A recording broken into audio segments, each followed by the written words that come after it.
A man has gone viral, and I guess his paramour, his mistress, has gone viral too, after a woman on an airplane who was sitting 2 rows ahead of them starts filming a little bit herself, but she's really trying to just film the guy and the woman behind her.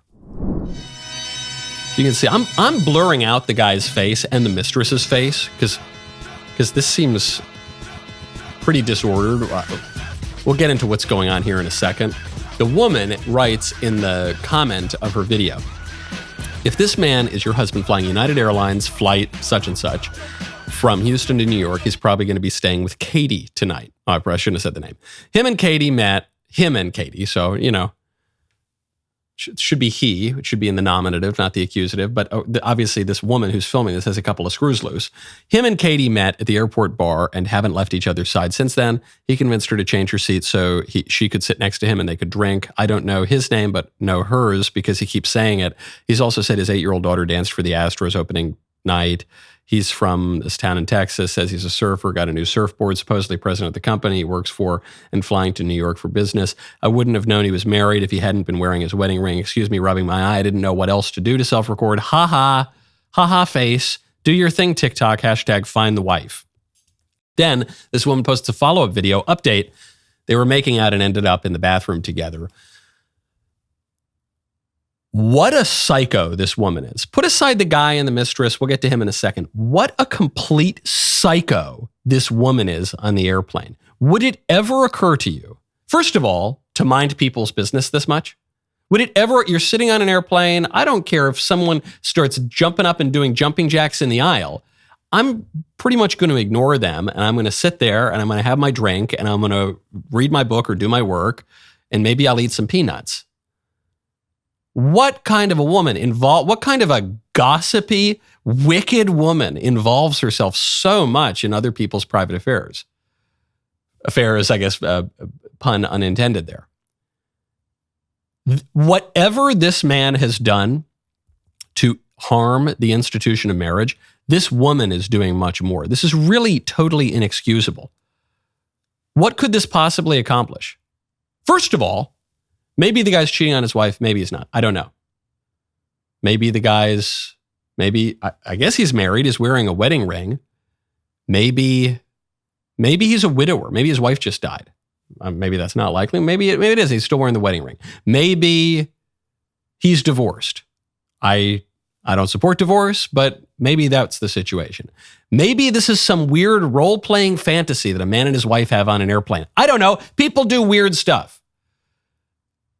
But how on earth could you involve yourself in another man's marriage this way? And then to go on and say, find that wife. Find that wife what? So you can humiliate a jilted woman? Oh, that's a good, hey, here's info about his daughter, his underage daughter, and here's what he looks like, and let's make him go famous, and let's totally humiliate his wife. Girl power. Why? So that this woman can feel virtuous or get some more clicks, get some more likes on TikTok. It's just so wrong. You know, I had this long debate with Pearl Davis of the kind of red pill community. I guess she's sort of in the red pill community. I don't know. You know, her shtick is she just attacks women all the time. And but I said, look, I think marriage is indissoluble. I think what God has joined, no man can separate. So she said, well, no, you need prenups. Men shouldn't get married. Divorce is acceptable. And if a woman cheats, divorce is acceptable. And she kind of mocked me for saying that, no, I really don't think there's any excuse for divorce.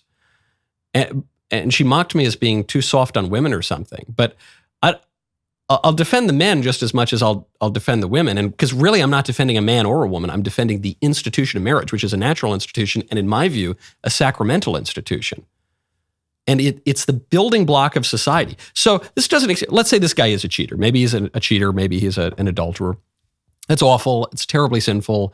He should make it up to his wife if he possibly can. He should go to confession. He should work on himself. He should remove himself from the near occasion of sin. He should, I'm not excusing any of it. It's just really awful to cut at the fidelity which lies, at the heart of a marriage. But it's a marriage. It's the building block of society. If we're not going to respect that, we're not going to respect any of our political institutions. There's going to just be total instability.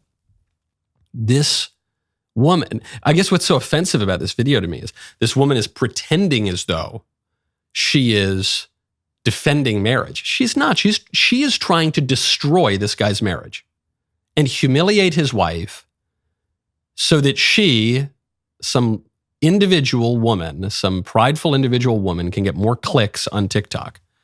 Not good. Got to defend marriage. We got to consistently defend marriage. This ain't it, man. There's so much more to say. First, though, text Knowles to 989898. Saudi Arabia recently ended its 50-year petrodollar deal with the U.S., which has the potential to weaken the U.S. dollar. Since 1974, Saudi Arabia has sold oil exclusively in U.S. dollars, which was huge for our global economic dominance. If there is less demand for the U.S. dollar, what happens to its value? It's reasons like this that make it important to diversify some of your savings into gold, and you can do that with Birch Gold. For over 20 years, Birch Gold Group has helped tens of thousands of Americans to protect their savings by converting an IRA or 401k into an IRA in physical gold. To learn more, text Knowles, K-N-W-L-E-S, to 989898. Claim your free no-obligation info kit on gold. Birch Gold has earned my trust with their education-first approach. Their dedicated in-house IRA department is there to guide you every step of the way. I really like that I've got a significant portion of my portfolio in gold. Protect your savings with gold. Text Knowles, K-N-W-L-E-S, to 989898 to talk to one of Birch Gold's experts. Claim your free info kit today. Text Knowles to 989898. That is Knowles to 989898. Jamal Bowman has been booted out of Congress pretty dramatically. It wasn't particularly close. Jamal Bowman is a huge lib. He behaves in a rather uncivilized way. Jamal Bowman, you might recall, once accused me of being a Nazi hell-bent on keeping only white men alive and in power. He did this as a sitting member of Congress. He soon will not be a sitting member of Congress, but he did this because I said boys and girls are different. You know, we shouldn't pretend otherwise.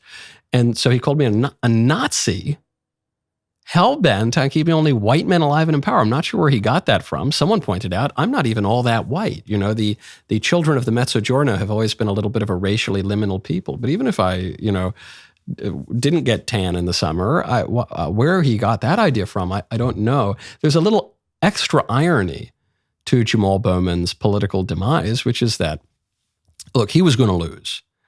He's been cratering for a while now because he's rather eccentric and disreputable, and people don't want to be represented by him. But because he took a really strong stance against Israel, that also attracted the pro-Israel constituencies and AIPAC, the pro-Israel lobby, which spent a lot of money to boot this guy out of Congress. So I am kind of tickled that a guy who would use Nazi as a term of derision and attack me as a Nazi, is like the worst thing you could call someone, would be booted out of Congress in some part thanks to the pro-Israel lobby. There's something kind of funny about that, isn't it? Okay. Well, anyway, I don't want to spike the football too much, but Jamal, we hardly knew y'all, but you're out of Congress now. Okay. Guess that. So I know correlation is not causation, but you call me a Nazi and attack me, you get kicked out of Congress very quickly thereafter. I don't know. They just seem I'm not saying there's a connection there, but that's interesting. That was a great clip. Now, hold up. Ring the bell. Ring it. Ring that bell. Subscribe to the Michael Knowles YouTube channel. We'll see you next time.